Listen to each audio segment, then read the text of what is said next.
My name is Amy. My student number is 1. I'm a sophomore in NCUE. The speaker's name is Adam Galinsky. The title is How to Speak Up for Yourself. Speaking up is hard to do. I understood the true meaning of this phrase exactly 1 month ago, when my wife and I became new parents. It was an amazing moment. It was exhilarating and elating, but it was also scary and terrifying. And it got particularly terrifying when we got home from the hospital, and we were unsure whether our little baby boy was getting enough nutrients from breastfeeding, and we wanted to call out a pediatrician. But we also didn't want to make a bad first impression or come across as a crazy, neurotic parent. So we worried and we waited. When we got to the doctor's office the next day, she immediately gave him formula because he was pretty dehydrated. Our son is fine now, and our doctor has reassured us we can always contact her. But in that moment, I should have spoken up, but I didn't. But sometimes we skip up when we shouldn't, and I learned that over 10 years ago when I let my twin brother down. My twin brother is a documentary filmmaker, and for one of his first films, he got an offer from a distribution company. He was excited, and he was inclined to accept the offer, but as a negotiations researcher, I insisted he make a counter offer, and I helped him craft the perfect one, and it was perfect. It was perfectly insulting. The company was so offended, they literally withdrew the offer, and my brother was left with nothing. And I've asked people all over the world about this dilemma of speaking up, when they can assert themselves, when they can push their interests, when they can express an opinion, when they can make an ambitious ask, and the range of stories are varied and diverse, but they also make up a universal tapestry. Can I correct my boss when they make a mistake? Can I confront my coworker who keeps stepping on my toes? Can I challenge my friend's insensitive joke? Can I tell the person I love the most my deepest insecurities? And through these experiences, I've come to recognize that each of us have something called a range of acceptable behavior. Now, sometimes we're too strong. We push ourselves too much. That's what happened with my brother. Even making an offer was outside his range of acceptable behavior. But sometimes we're too weak. That's what happened with my wife and I. And this range of acceptable behaviors, when we stay within our range, we're rewarded. When we step outside the range, we get punished in a variety of ways. We get dismissed or demeaned or even ostracized, or we lose that raise or that promotion or that deal. Now the first thing we need to know is, what is my range? But the key thing is, our range isn't fixed. It's actually pretty dynamic. It expands and it narrows based on the content. And there's one thing that determines that range more than anything else, and that's your power. Your power determines your range. What is power? Power comes in lots of forms. In negotiations, it comes in the form of alternatives. So my brother had no alternative. He lacked power. The company had lots of alternatives. They had power. Sometimes it's being new to a country like an immigrant, or new to an organization, or new to an experience, like my wife and I as new parents. Sometimes it's at work, where sometimes someone's the boss and someone's the subordinate. Sometimes it's in relationships where one person's more invested than the other person.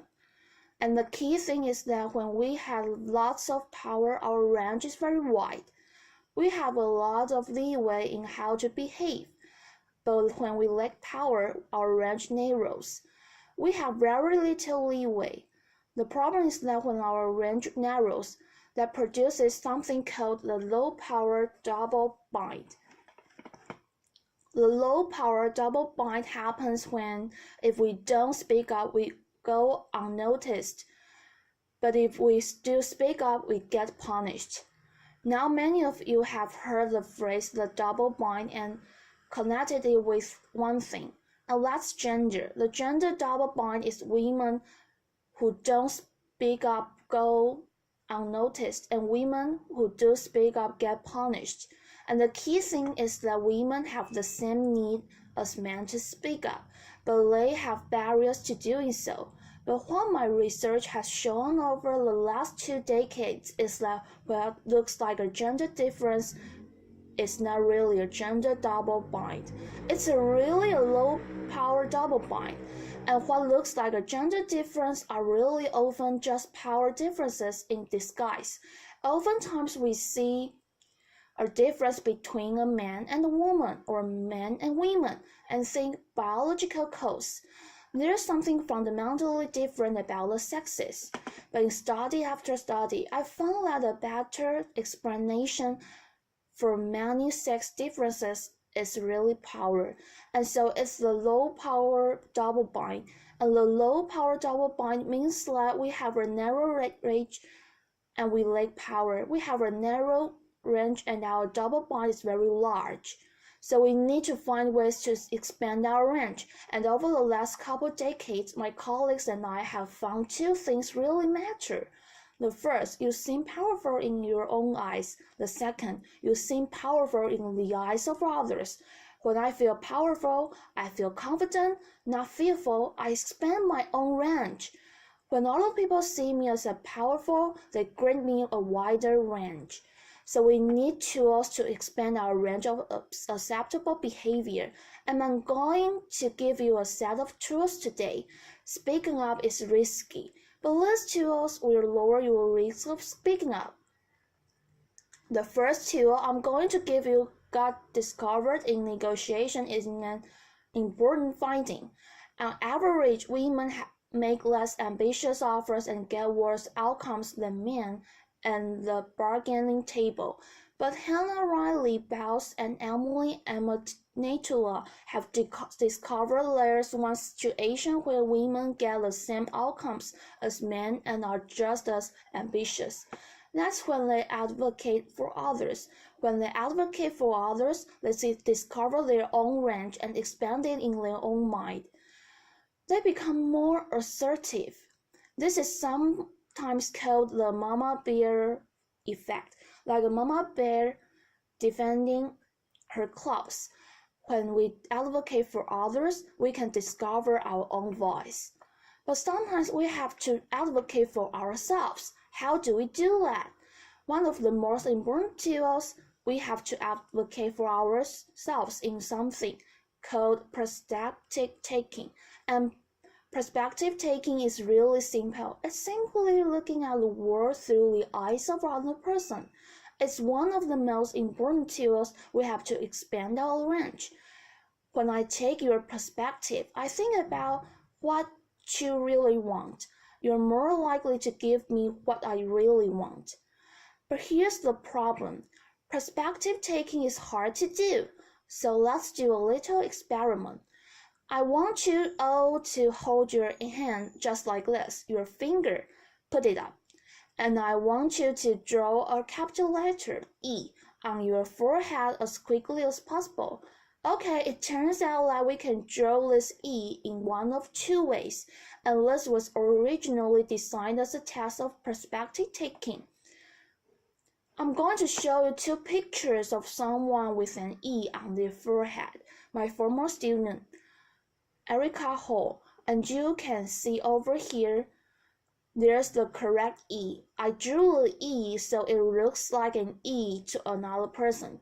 There's the perspective taking E because it looks like an E from someone else's vantage point. But this E over here is the self-focused E. We often get self-focused, and we particularly get self-focused in a crisis. I want to tell you about a particular crisis. A man walks into a bank in Wasavia, California, and he says, "Give me 2,000, or I'm blowing the whole bank up with a bomb." Now, the bank manager didn't give him any money. She took a step back, she took his perspective, and she noticed something really important. He asked for a specific amount of money. So she said, "Why did you ask for 2,000? And he said, "My friend is going to be evicted unless I give him 2,000 immediately." And she said, "Oh, you don't want to rob the bank, you want to take out a loan." Laughter. "Why don't you come back to my office and we can have you fill out the paperwork?" Laughter. Now, her quick perspective taking diffused a volatile situation. So when we take someone's perspective, it allows us to be ambitious and assertive, but still be likable. Here's another way to be assertive but still be likable, and that is to signal flexibility. Now imagine you're a car salesperson and you want to sell someone the car. You're going to more likely make the sale if you give them two options. Let's say option A, 24,000 for this car and a 5-year warranty, or option B, 23,000 and a 3-year warranty. My research shows that when we give people a choice among options, it lowers their defenses and they're more likely to accept your offer. And this doesn't just work with salespeople, it works with parents. When my niece was 4, she resisted getting dressed and rejected everything. But then my sister-in-law had a brilliant idea. What if I gave my daughter a choice? This shirt or that shirt? Okay, that shirt. This pen or that pen? Okay, that pen. And it works brilliantly. She got dressed quickly and without resistance. When I've asked the question around the world when people feel comfortable speaking up, the number one answer is when I have social support in my audience, when I have allies. So we want to get allies on our side. How do we do that? Well, one of the ways is be a mama bear. When we advocate for others, we expand our range in our own eyes and the eyes of others. But we also earn strong allies.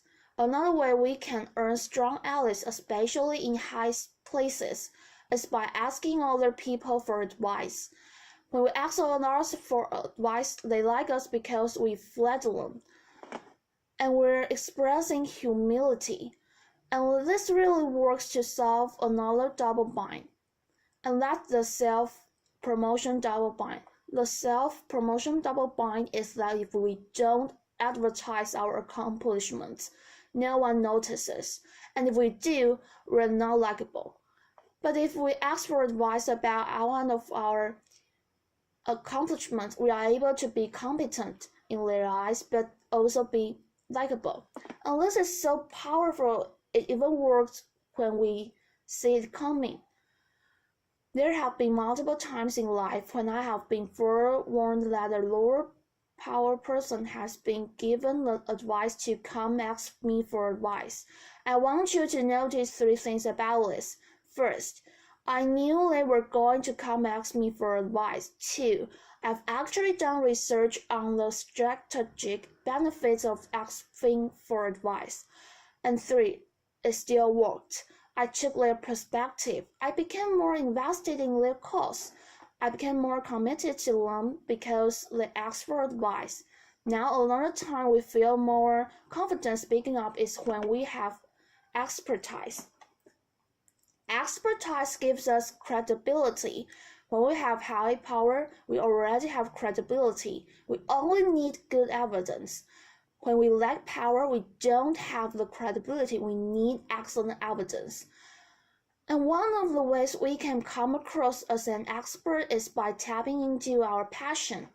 I want everyone in the next few days to go up to a friend of theirs and just say to them, I want you to describe a passion of yourself to me. I've had people do this all over the world, and I ask them, what did you notice about the other person when they describe their patient? And the answers are always the same. Their eyes lit up and got big. They smiled a big beaming smile. They used their hands all over. I had to duck because their hands were coming at me. They talked quickly with a little higher pitch. Actually learning as if telling me a scary. And when I said to them, what happened to you as you listened to the patient?